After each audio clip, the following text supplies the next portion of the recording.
Olá, boa tarde, pessoal. O meu nome é Samara Latidia e esse vídeo ele faz parte da disciplina de Fundamentos de Enzimologia, que é uma disciplina que é ministrada na pós-graduação no Instituto Oswaldo Cruz. E nesse vídeo eu vou mostrar para vocês a parte sobre cálculo de concentração de atividade e atividade específica, ou seja, a parte mais prática, como que realmente a gente tem esse cálculo de atividade. Se você chegou até aqui, né, no canal, chegou direto nesse vídeo, eu sugiro que vocês assistam os vídeos anteriores, né, que é a parte mais teórica da disciplina. Então, pelo menos os 4 vídeos anteriores que falam especificamente da parte de ensaio enzimático e atividade específica, tá? Lá tem a parte teórica, e aqui eu vou demonstrar especificamente um exemplo, né, fazer a parte mais prática de como a gente trata os dados e como a gente obtém esse cálculo, né, de atividade enzimática e atividade específica em laboratório para um determinado exemplo. Tá? Então, o exemplo que a gente colocou para os alunos eles têm alguns exercícios para resolver. Eu vou fazer aqui um exemplo parecido, mas não igual, né, ao exercício deles. Então, vamos lá. E eu vou resolver esse exercício, né? Eu vou ir resolvendo aqui no Excel.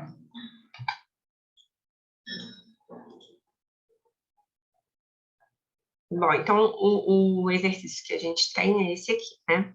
Então, vamos lá. Durante um projeto de pesquisa, foi necessário fazer a prospecção de atividades de celulase digestiva em diferentes organismos, com o fim de escolher qual modelo seria melhor para o estudo dessa enzima. Foram escolhidos para os ensaios de atividade uma espécie de cupim e uma espécie de besouro. Tá. Tubos digestivos foram homogeneizados em água de acordo com a tabela 1. Então, aqui é o início, né, da resolução desse exercício. Então, só pelo título aqui, a gente já sabe qual é o tipo de atividade enzimática que a gente vai trabalhar aqui. Então, a gente está olhando para a atividade de uma enzima, que é a celulose, né? E aqui a gente tem diferentes organismos, e a gente quer entender em qual desses organismos, né, tem uma atividade maior ou seria mais adequado para estudar essa enzima, tá? De cara, no exercício, já é colocado que eu desejo estudar a atividade digestiva, da celulase digestiva, e já está te falando que os tubos digestivos desses insetos foram dissecados, né, para a preparação das amostras. Então, vamos lá. Condições de preparação dos extratos de tubo digestivo das espécies estudadas. Então, para cupim, foi necessário dissecar 40 cupins e o intestino, né, foi homogeneizado no volume de 500 microlitros. E para besouro foram dissecados 50 insetos que foram homogeneizados em 2 ml. Então, isso são informações importantes que a gente vai precisar utilizar, né, porque isso aqui é uma parte, né, de uma diluição da amostra, né, é uma parte da preparação dessa amostra. Então, nesse exercício, é feito 2 perguntas aqui iniciais, né, no qual ele te pede para calcular a concentração de proteína em cada um dos extratos acima, e também ele vai te pedir para calcular a atividade enzimática, quanto de atividade enzimática, ou seja, de atividade celulásica, você tem por animal, e qual a atividade específica dessa celulase nesses animais que foram utilizados no estudo, né? Então, assim, obviamente que para a gente fazer esses cálculos, né, a gente precisa de mais informações. Só com informação do preparo das amostras não é possível fazer isso. Então, após o preparo das amostras, para a gente conseguir calcular a concentração de proteínas, o que a gente tem que fazer? A gente tem que utilizar, como já foi explicado, um método para quantificar a proteína dessas amostras, né? Então, vamos ver como que o exercício segue. Tá, isso que eu tinha esquecido, mas aí no final a gente vai precisar, então, né, de acordo com aquelas perguntinhas ali, preencher essa tabelinha aqui, a gente vai preencher junto. Vou mostrar para vocês como é feito o cálculo e a gente preenche junto. E aí, a pergunta final é que eles, né, no exercício, a gente quer saber qual dos organismos, né, você usaria como modelo para estudar celulares invertebrados e por quê. Tá? Então, vamos lá. Então, para quantificação de proteína, o que o exercício propõe, né? Ele diz, a concentração de proteína em cada extrato foi quantificada usando o corante, como a sigla G. Então, ele até sugere, né, que para ver mais detalhes, se você quiser saber mais sobre essa técnica, é só você procurar esse artigo, né, que é o artigo no qual essa metodologia ela foi descrita. A quantificação de proteínas utilizando o COMAS, ela é um método muito comum utilizado no laboratório, obviamente tem outros métodos para quantificação, mas para essas amostras, né, nesse exercício, a gente escolheu utilizar o COMAS. Então, antes de proceder à quantificação de proteína nas amostras, confeccionou-se uma curva padrão de acordo com a tabela 2. Então, para quem viu os vídeos anteriores, a gente já sabe, né, que você vai quantificar a proteína das amostras, mas para isso você precisa ter uma curva que ela vai ser a referência, né, no qual você já coloca uma quantidade de proteína que você conhece, ou seja, uma concentração conhecida, uma quantidade conhecida, correlaciona essa quantidade com uma absorbância e depois você compara isso com o que você obtém na tua amostra, tá? Então, aqui, como eu disse, eu vou fazer a parte bem prática mesmo, mas qualquer dúvida é só olhar os vídeos anteriores. Então, aqui ele coloca como que em laboratório foi construída essa curva padrão, né? Condições utilizadas para a confecção de curva padrão de determinação de proteínas, utilizando uma solução de albumina na concentração de 0,2 mg por ml em água, e em todos os tubos foi adicionado 1 ml do reagente Comas Blue G, tá? E aqui foi o valor essa tabelinha mostra como que a curva foi montada, né? Você coloca diferentes microlitros, né? Um volume diferente de albumina, e aí você vai colocando uma concentração crescente desse volume, no qual você vai ter quantidades diferentes de albumina, você completa esse volume com água, e aí você vai correlacionar isso com uma determinada absorbância. Isso aqui é só para a gente lembrar, ó, aqui é o artigo que eu falei que é a referência de 1976, do Marion Bradford, e aqui é só para a gente ter o visual mesmo do que acontece quando você coloca o COMAS em uma amostra que possui proteína, né? Então, ele é um corante, e aí em meio ácido, essa molécula, né, a molécula do COMAS, que está aqui representada, ela interage com os aminoácidos básicos e também com a cadeia lateral, né, na verdade, né, com a cadeia lateral dos aminoácidos básicos e também dos aromáticos.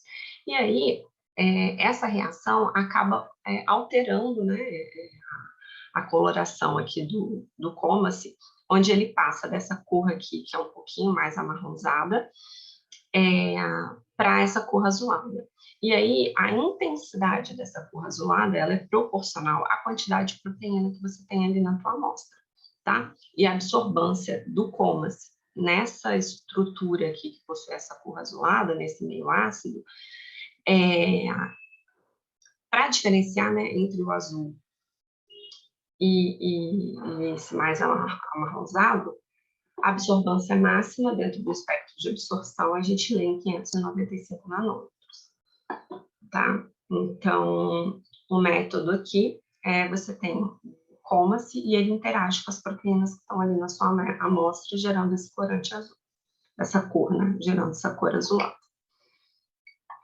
Então, tá. Só voltando aqui, então, para a gente começar a fazer os cálculos, a gente precisa dessas informações que foram colocadas aqui. Então, eu vou montar para vocês os cálculos aqui numa planilha de Excel, né, onde a gente vai usar esses valores aqui, tá? Aí, qual que é a primeira informação que a gente precisa tirar daqui? Primeiro, qual que é a concentração que a gente está usando da proteína que já é conhecida, no caso, a albumina. Aqui está te dizendo que você está usando 0,2 miligrama por ml em água. Então, eu vou colocar aqui, a gente vai fazer uma linha aqui. Quantificação de proteína.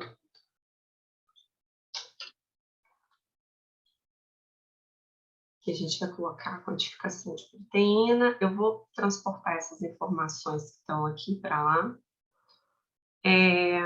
Essa informação aqui de água, do volume de água, né, que sempre todo mundo pergunta, ela é importante. Deixa eu ver se isso aqui dá certo. Ah, deu certinho.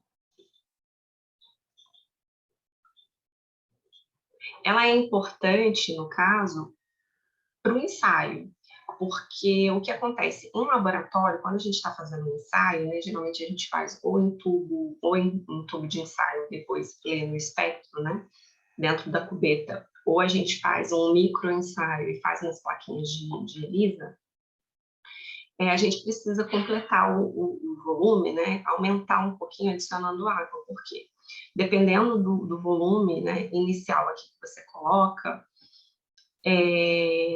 você tem um volume tão pequeno que você não consegue fazer a leitura em laboratório, por exemplo, 5 microlitros.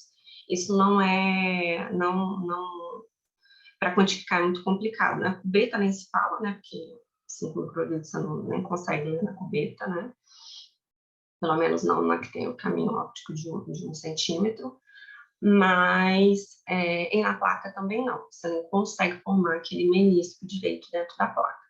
Então, você precisa utilizar um volume maior para fazer os seus ensaios. E aí, o que é importante a gente lembrar aqui?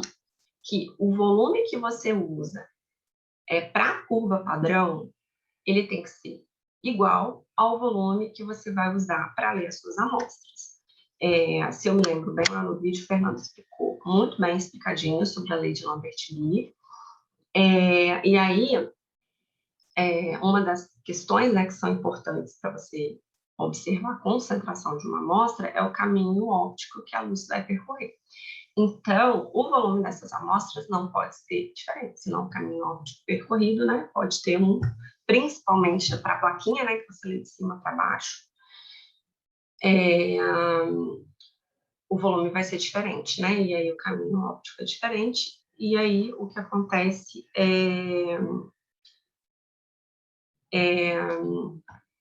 você vai ter uma diferença entre a sua amostra e a curva padrão. Então, como você quer comparar isso, para eles serem comparáveis, esse volume ele tem que ser necessariamente igual, tá? Senão, se você fizer diferente, depois você vai ter que incluir algumas outras, ou diluição no teu cálculo, que pode complicar um pouquinho. Então, o ideal é você manter o mesmo volume. Senão você muda a concentração. E calcular em termos de concentração torna muito mais difícil, né, o seu cálculo mais complicado do que se você tentar calcular em termos de quantidade mesmo. Tá? Então, vamos voltar aqui no planilha, que eu só passei para cá. Né? Aqui, o que acontece? Para fazer a curva padrão, se vocês olharem no exercício, só tem um valor de absorvância, tá? Porque isso aqui é um exemplo. Então, é como se eu tivesse feito uma única amostra. Mas lembrando que em laboratório, o ideal é que a gente faça pelo menos uma replicata técnica, tá? Porque aqui, obviamente, fica tudo bonito, tudo lindo, mas a gente sabe que no laboratório, muitas vezes, não é assim que acontece. Então, esse volume de água aqui a gente não precisa, tá? Porque ele não vai ser levado em conta no nosso cálculo aqui, tá? Então, aqui eu tenho o volume da solução de albumina, que foi pipetado na placa, só que o que a gente precisa não é o volume, a gente tem que lembrar que a albumina estava na concentração de 0,2 miligramas por ml, né? Se não me engano. Vou botar aqui 2 miligramas por ml. Eu vou tirar essa unidade aqui, porque eu posso usar ela para cá. Isso quer dizer que 0,2 miligramas por ml é igual a micrograma por microlitro. Então, isso quer dizer que aqui nessa placa eu coloquei, vamos calcular aqui em termos de micrograma de proteína, né, ou de albumina. Isso quer dizer que, então, que aqui eu coloquei 0. A gente pode ver por si só, né? O próprio corante ele já tem uma determinada absorvância, 595 nanômetros, mesmo quando não tem proteína na amostra. Então, é muito importante colocar esse tempo 0 aqui para fazer os nossos cálculos, né? Você não precisa subtrair, isso aqui só é incluído na curva padrão. E aqui é só a gente multiplicar, então, para a gente saber em termos de concentração, né? Concentração não, em termos de quantidade. Então, você tem 0,2 microgramas por microlitro, e eu coloquei 5 microlitros, isso quer dizer que nessa amostra aqui tinha 1 micrograma de proteína, tá? Vou fixar aqui o 0,2. Eita. Vou fixar aqui direito, só para a gente continuar fazendo o cálculo, tá? Então, aqui, essa informação, ela vai ser importante para o nosso cálculo, né? Onde você vai correlacionar a quantidade de proteína que você adicionou aos seus ensaios com a absorbância que você teve do COMACE em 595 nanômetros. Então, aqui a gente monta aqui a curvinha, só para a gente ver a carinha dela, né? Eita, não deu certo. O que eu fiz de errado? Será que ele tá com ponto? Pode ser. Deixa eu ver se o meu outro é copiado aqui.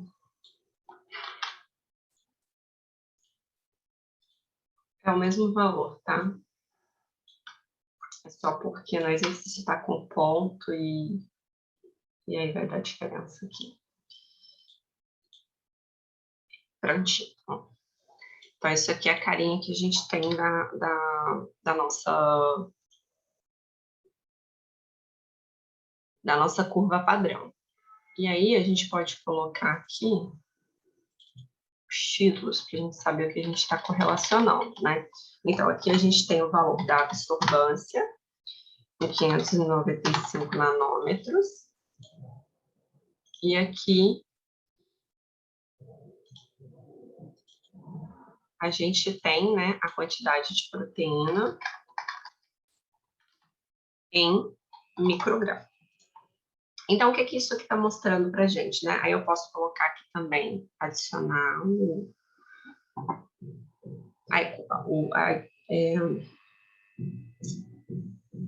o ajuste, né? Que é, nesse caso, linear aqui. E posso pedir para ele colocar aqui, adicionar já a equação da reta. Tá.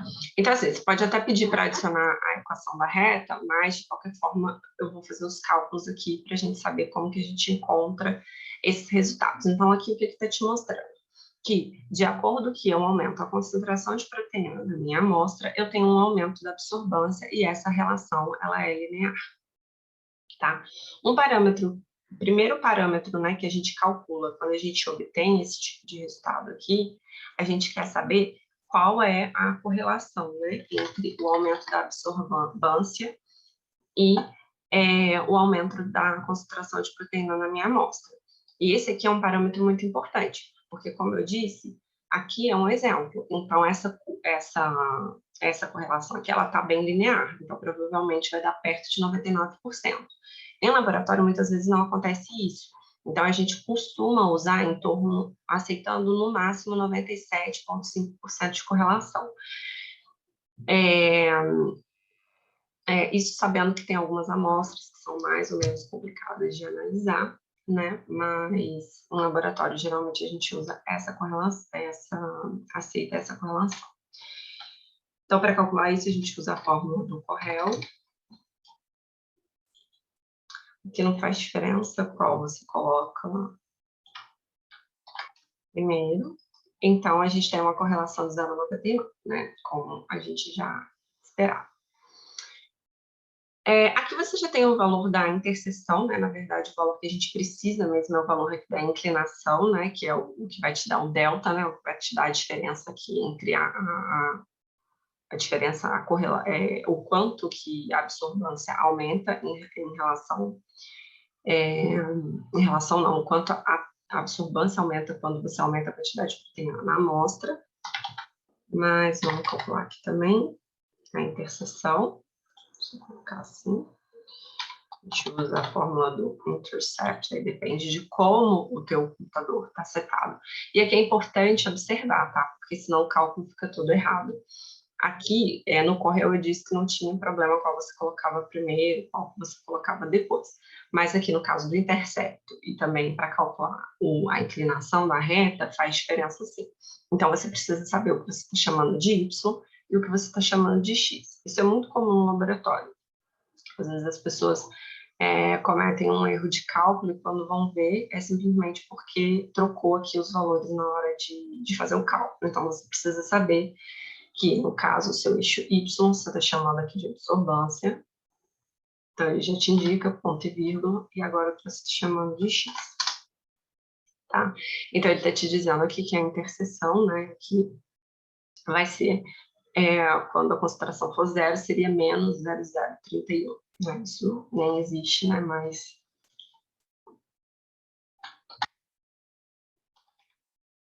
consideraria zero, né? Tem esses... Aqui seria a inclinação, que é o que realmente que importa para a gente aqui. A inclinação, então, você vai usar a fórmula, aí depende, né? O meu aqui é o slope. Uso novamente os valores de y, os valores de x. Tá. Então, aqui ele está me dizendo que a inclinação aqui ela é de 0,036, tá? E aqui é muito importante a gente sempre lembrar das unidades de medida, porque a unidade de medida ela facilita muito quando a gente está fazendo os cálculos, tá? Então, qual que é a unidade de medida aqui? Aqui você tem a absorbância por micrograma de proteína. Né? Isso quer dizer o quê? Que para cada micrograma de proteína que você adiciona na tua amostra, você tem um incremento na sua absorbância de aproximadamente 0,031. Ou seja, ela é uma correlação linear. Só a gente sempre lembrar disso. Tá? Então, aqui, né, para a curva padrão, a gente teve isso aí, 0,031 para cada micrograma que a gente adicionou de proteína aqui na nossa amostra. Então tá, então a nossa curva padrão está pronta. Agora a gente precisa ver como a gente calculou, né, como a gente fez a quantificação de proteína nas nossas amostras. Então aqui são os dados que a gente já usou, que eu mostrei para vocês, e aqui tem as amostras, tá? Então vamos lá. Então, depois de construir a curva padrão, cada amostra foi submetida à quantificação de proteína, né, com o reagente Comas Blue G. E aí aqui a gente tem os dados de absorbância, né, que foram obtidos para cada uma dessas amostras. Então, a gente tem duas amostras aqui na realidade, né? Uma amostra para cupim, para o tubo digestivo de cupim, e outra amostra aqui para o tubo digestivo de besouro, tá? A primeira coisa que a gente observa nesse ensaio é que as amostras, elas foram diluídas para fazer o ensaio de maneira diferente. Isso é uma coisa que a gente tem que ficar muito atento no laboratório, tá? Aqui eu chamo a atenção, né, antes de passar para essa outra questão, novamente, que a gente só tem um valor de absorbância, tá? Lembrando que no laboratório você tem que ter pelo menos uma replicata técnica e também tem que ter as replicatas, além das replicatas biológicas, né? Você precisa também ter uma replicata das suas amostras. Então, aqui é como se a gente estivesse só analisando uma única amostra que foi preparada lá naquela condição e uma única replicata técnica, tá? Mas no laboratório a gente precisaria fazer uma média, né, desses valores de absorbância. Aí, observem aqui, primeira coisa, o volume, que é o que eu tinha falado anteriormente. Para construir a curva padrão, observe que o volume total aqui, ele é de 50 microlitros. Né, ó, 0 mais 50, 50, 5, 45, 10, 40, 15, 35. O volume é de 50, tá? E aí aqui acaba ficando padronizado também, porque depois você adiciona um ml do reagente. Então, para quantificar a tua amostra, você também precisa utilizar o mesmo volume. Ó, 10 microlitros de amostra 40 de água, 20, 30, 30, 20, 40, 10. Ou seja, o volume aqui é 50 microlitros. Isso é uma questão muito importante que sempre tem que ser levada em conta quando a gente vai fazer o cálculo de proteína. Tá. A outra questão que eu ia falar aqui é sobre a diluição. Observe que as amostras elas foram diluídas de maneira diferente. Uma amostra ela foi diluída 100 vezes e a outra amostra ela foi diluída 1000 vezes. Obviamente, cada amostra ela vai necessitar um tipo diferente de diluição, porque a concentração de proteína naquela amostra ela é diferente. Tá, mas aí como que a gente sabe o quanto que a gente dilui ou quando a gente tem que diluir? Uma coisa que a gente sempre tem que observar é que as absorbâncias que a gente obtém aqui para a tua amostra, elas sempre têm que estar dentro do que você já determinou para a curva padrão. Como assim? Por exemplo, observe aqui o incremento da absorbância, 0,048 a 0,182. Então, para a tua curva padrão, você conseguiu observar que você tem essa linearidade aqui até 0,3 de absorbância, ou seja, até quando você tem 10 microgramas de proteína na amostra, obtendo uma absorbância de 0,3. Então, você pode utilizar amostras concentradas de maneira a obter no máximo esse 0,3 de absorbância. Por quê? Porque se você obter absorbâncias maiores do que o valor que você já obteve na tua curva padrão, você não consegue garantir a linearidade dessa correlação aqui. O que acontece é porque você tem diferentes métodos, né? Então, o que acontece é que, às vezes, em concentrações muito altas, você perde essa linearidade, tá? Então, você tem duas alternativas. Ou você dilui a tua amostra para ela caber dentro da tua curva padrão, ou você pode aumentar aqui a concentração de proteína da tua curva padrão, né? Chegando a absorbâncias aqui a perto de 0,9, no máximo 1, né? Porque a gente sabe que esses equipamentos, eles vêm a transmitância, né? Então, quando você faz a conversão, a transmitância para uma absorbância perto de 1, ela já é muito baixa, então não é ideal que você ultrapasse esse valor. Aí você pode alterar a diluição lá da tua amostra de acordo com os valores que você vai obter aqui, tá? Só para exemplificar, né, o que acontece aqui muitas vezes, por exemplo, vou dar um exemplinho aqui. Supondo que aqui eu tivesse colocado, eu estava aumentando de 1 em 1, né, sei lá, 14, 16 microgramas, e aqui eu obtive 0,320, 0,354. Ou seja, até 10 microgramas de proteína, eu garanti a minha linearidade. Mas quando eu passei para concentrações mais altas, a gente vê que essa relação ela já não é mais linear. Aqui eu queria colocar era 3, né? Acho que não foi. Ó. Tá vendo? A curva ela não fica mais linear, você não tem mais uma correlação linear de acordo que você aumenta a concentração de proteína em relação à absorbância. Isso pode ser uma questão do método. Então, para você garantir a linearidade, ou você teria que fazer, né, concentrações mais altas de proteína e realmente obter o valor aqui, provar que é linear, ou você diluir a amostra, tá? Não convém utilizar amostras possuindo a absorbância maior do que o que você obtém aqui na tua curva padrão.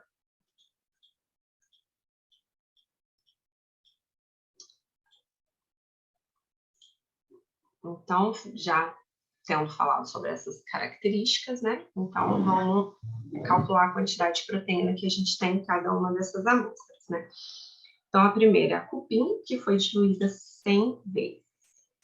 Vou colocar aqui, cupim, a amostra foi... Aí, eu não vou escrever tudo isso, né? Vou colocar assim, diluída 100 vezes. Não é isso? Isso, diluída 100 vezes. E o outro é o besouro.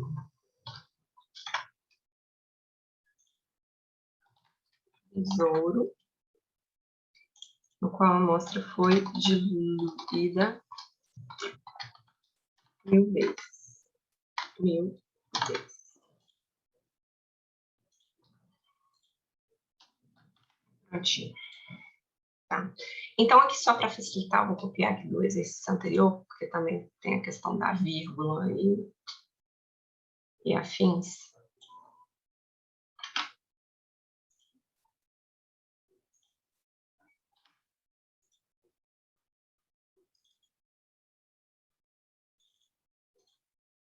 Tá? Mas, então, o que eu transpus para o Excel aqui, então, foi o volume de amostra que eu utilizei, dessa amostra. O volume de água, novamente, não é importante, porque ele também foi utilizado lá na curva padrão, e a gente não quer calcular concentrações, e sim quantidades. E aqui a absorbância que foi obtida para cada uma dessas amostras aqui.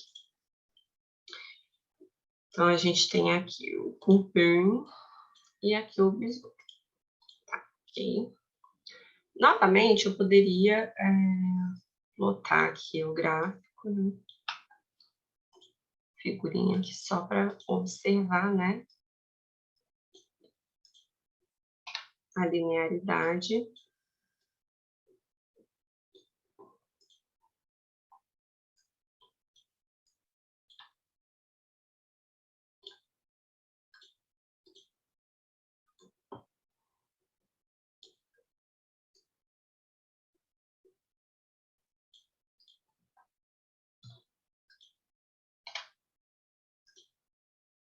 A linearidade entre eu aumentar a quantidade de amostra que eu coloco ali no meu meio de reação e a absorbância que eu estou lendo após essa amostra reagir ali com o coma, assim, no meio reacional, né? Então, eu consigo ver aqui o aumento do microlitro e aqui o aumento da absorbância.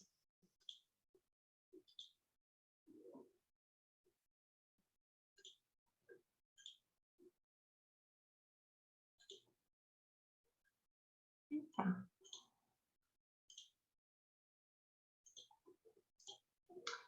Vou colocar aqui novamente.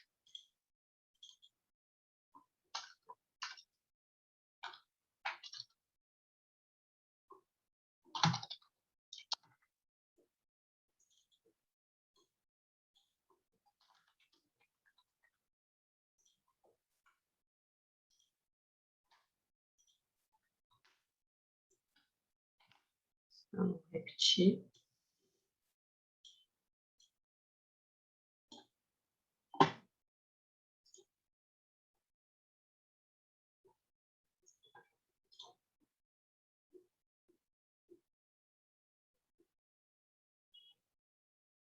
Sim.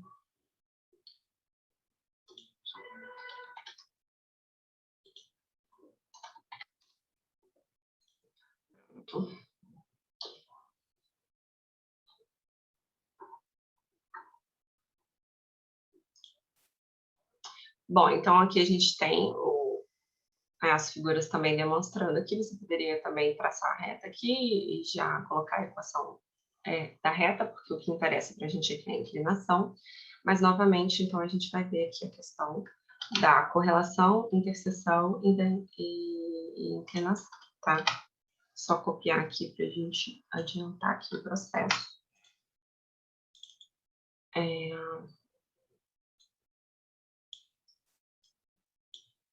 Então, o que eu quero saber agora é a correlação, né?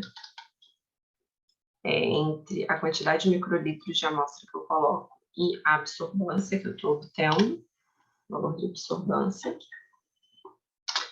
A correlação dá de 99,9%, a gente imaginava, né, que ia dar um valor alto.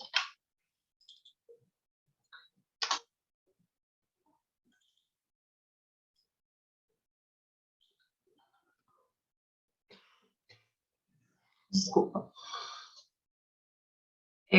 O intercepto aqui, novamente, pede primeiro o valor de Y, que a gente está chamando de Y é a absorbância.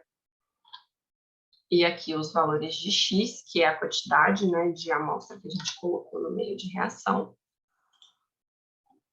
Eu vou repetir aqui o que eu fiz para a amostra 1, fiz para a amostra, tá? Os valores já vão dar diferença aqui, mas vocês podem ver que a fórmula já está contabilizando aqui da outra amostra. Só conferir aqui se está certinho, 0,72, 0,9, certinho. A inclinação agora, que é o que interessa para a gente aqui nesse momento. absorbância e o volume que eu coloquei ali. Vou colocar aqui. Ótimo. Aí, o que a gente tem aqui agora? A nossa correlação aqui agora é a absorbância, não é mais por micrograma de proteína, né? É por microlitro de amostra.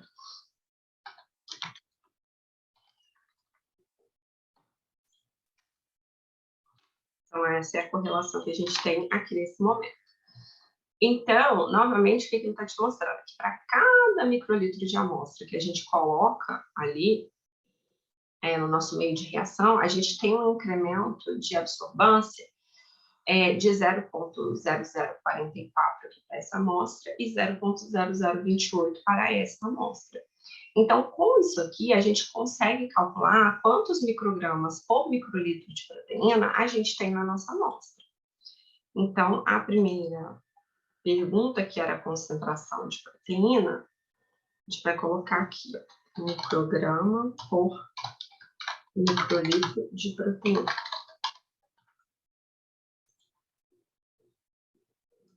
A gente vai usar aquela questão da análise bidimensional, que também foi já colocada nos outros vídeos, né? Mas eu vou ressaltar aqui novamente para vocês. Então, você divide o valor aqui que você tem da inclinação pelo que você tem aqui na tua curva padrão. E aí você obtém o valor de 0,145 microgramas por microlitro de proteína. Esse é o valor final? Não, esse não é o valor final. Por quê? Porque a tua amostra, ela estava diluída. Então, você tem que levar em conta o fator de diluição, porque você não quer saber a concentração que tem na tua amostra diluída, você quer saber o quanto tem na tua amostra inicial. Então, aqui, você tem que levar em conta a diluição. Então, você tem que multiplicar esse valor aqui pela diluição. Que vai dar errado aqui inicialmente, por causa do x. Pronto. Agora tá certinho. Então, quanto que eu tenho de proteína nessa amostra? 14,5 microgramas de proteína, microgramas de proteína por microlitro de amostra, tá bom? Aí eu vou fazer o mesmo aqui para essa outra.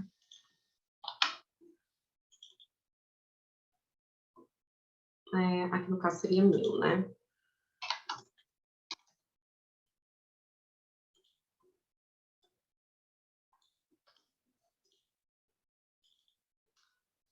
Não deu certo, porque aí aqui a gente tem que diluir, né? Tem que considerar a inclinação da curva padrão. Então, nós temos, para uma amostra, a gente tem 14,5 microgramas de proteína por microlitro de amostra, e o outro a gente tem 93,6 microgramas de proteína por amostra, ou seja, a gente tem que levar em conta a diluição aqui. Existem diferentes maneiras de fazer esse cálculo, tá? Então, assim, para quem não se lembra lá da análise dimensional, o que acontece aqui é que você tem uma unidade que ela está... deixa eu colocar aqui para a gente ver. Não era para fazer isso, né? Para fazer isso. Deixa eu ver se eu consigo. Tá. Você tem ali uma unidade que ela está em absorbância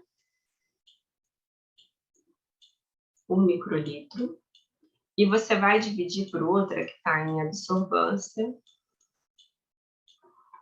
por micrograma, certo? Então, quando você faz essa conta aqui, eu não estou conseguindo achar aqui um espaço em branco, né? Tá vendo isso? Mas você vai ter absorbância aqui por microlitro, que multiplica, né, para fazer divisão, você inverte aqui, né, por micrograma e absorbância. Correto? Aí você corta absorbância com absorbância, então no final você tem isso aqui, micrograma por microlitro, tá? Eu não consigo fazer essa conta aqui lá no Excel para demonstrar assim, rabiscadinho, então por isso que eu passei para cá. Então, quando você faz a análise dimensional, você divide a inclinação da tua amostra, que está em absorbância por microlitro, pela inclinação da tua curva padrão, que está em absorbância por micrograma, e você faz aqui a continha aqui, você obtém o resultado final em micrograma por microlitro.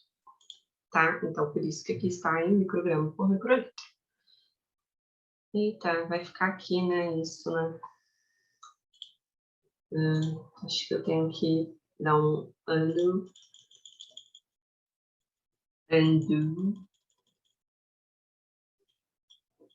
Foi. Agora sim. Então, eu consigo fazer aqui, né? Podia ter feito aqui. Tá, mas né, acho que deu para entender. Então, aqui você tem essa questão aqui do micrograma por microlitro. Ou outra maneira de fazer, que às vezes é mais intuitiva para a gente entender, é o quê? Você pegar essa correlação aqui que ela te diz que você tem isso aqui de absorvância, assim, né? Eu tenho isso de absorvância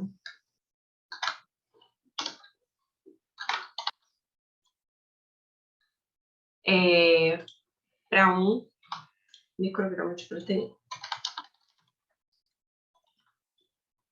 Certo? E esse aqui está me dizendo que eu tenho 0,044 de absorvância para 1 microlitro de amostra. Então, se eu fizer uma regra de 3 com isso daqui, eu vou conseguir entender quanto de proteína eu tenho aqui, nesse 1 microlitro, entendeu? Então, é a mesma coisa, porque aí o valor de x ele vai ser igual, né? Multiplica aqui cruzado, esse valor aqui, tá? Esse valor dividido por esse valor. E aí, no fim, a gente obtém o mesmo valor inicial, tá? Aqui já tá 14, porque é aquilo que eu expliquei. A gente tem que multiplicar pela diluição. Mas a lógica é a mesma, é uma regra de 3, tá? Vamos apagar aqui para ficar mais bonitinho. Outra maneira de calcular isso aqui, que a gente pode fazer, é, ao invés de considerar a diluição aqui no final, você já pode colocar o valor da amostra diluída. Porque, por exemplo, 10 microlitros de uma amostra diluída 100 vezes significa 10 dividido por 100. E assim por diante. Eita, não. Aí aqui seria 20, né? Tipo, 0,2, 0,3 e 0,4, tá? Então, o que aconteceria? Se você incluir a diluição aqui, significa que você não precisa multiplicar aqui pela diluição no final.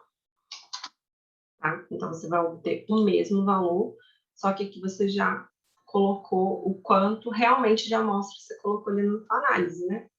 Ou melhor, quanto da amostra inicial você já colocou ali na tua análise. Então, também é uma maneira diferente de usar.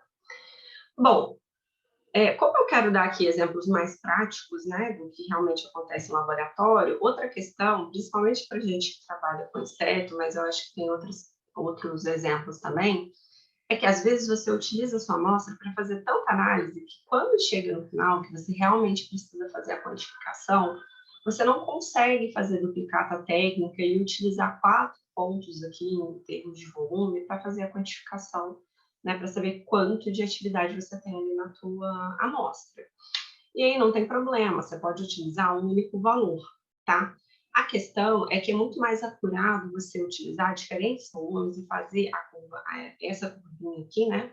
Porque aí você tem uma estimativa. Porque o que acontece?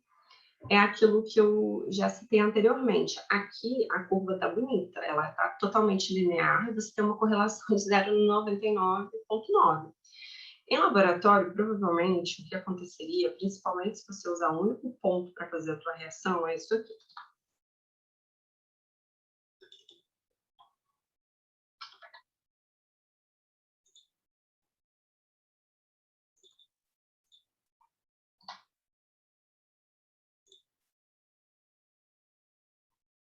Ou até pior.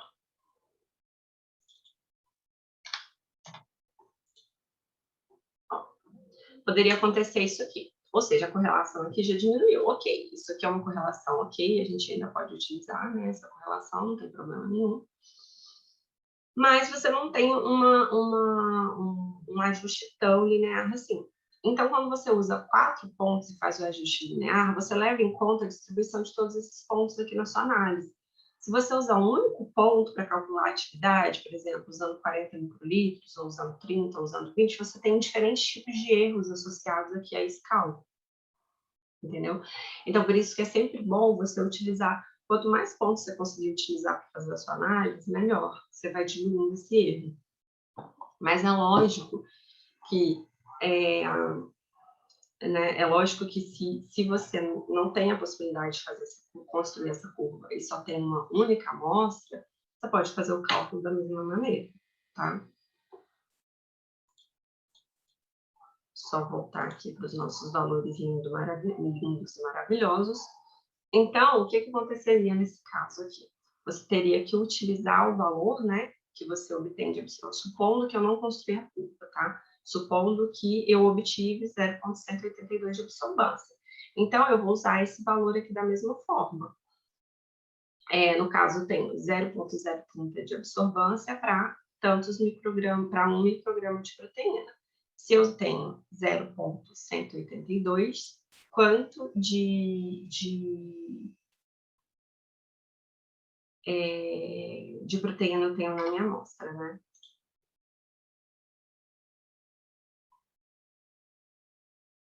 Então, vai ser esse valor aqui, dividido por esse. Mas a grande questão aqui também é que eu utilizei 40 microlitros de amostra. E eu quero saber por microlitro, né? Então, eu tenho que levar em conta o volume. Ups.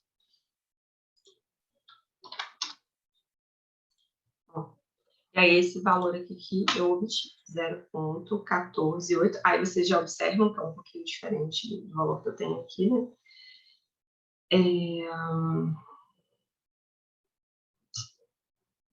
Isso aqui já está também em microgramas por microlitro.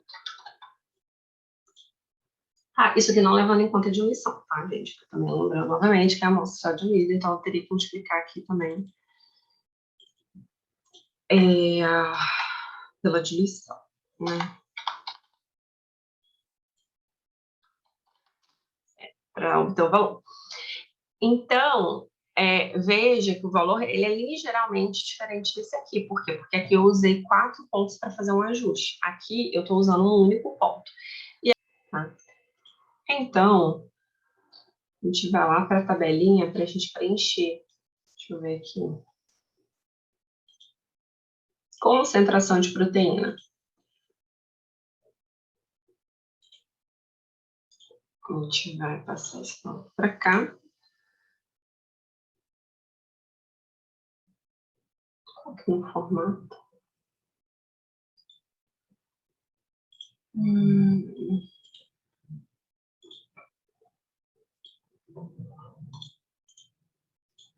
E esse valor aqui para cá.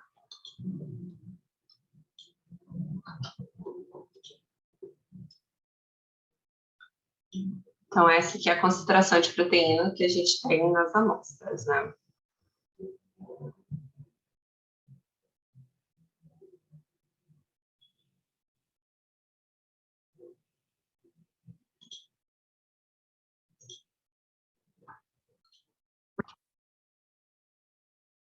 Bom, pessoal, então, assim, como a gente já calculou a concentração de proteína e essa aula também ficou um pouquinho grande, eu vou dividir. Então, na próxima aula, a gente calcula a concentração de atividade por animal e também a atividade específica, tá bom?